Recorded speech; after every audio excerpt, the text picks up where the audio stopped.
श्री परमात्मने नमः।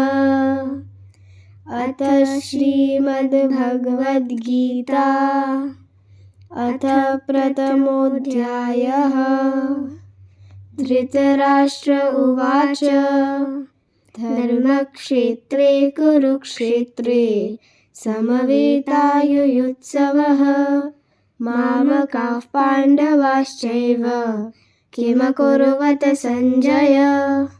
सञ्जय उवाच दृष्ट्वा तु पाण्डवानीकं व्यूढं दुर्योधनस्तदा आचार्यमुपसंगम्य राजा वचनमब्रवीत्।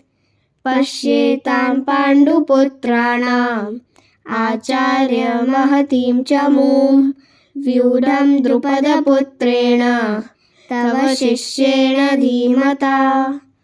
अत्र शूरा महेश्वासा भीमार्जुनसमायुधि युयुधानो विराटश्च द्रुपदश्च महारथः दृष्टकेतुश्च कीर्तानः काशीराजश्च वीर्यवान् पुरुजित्कुन्तिभोजश्च शैब्यश्च नरपुङ्गवः युधामन्युश्च विक्रान्त उत्तमौजाश्च वीर्यवान् सौभद्रो द्रौपदेयाश्च सर्व एव महारथः।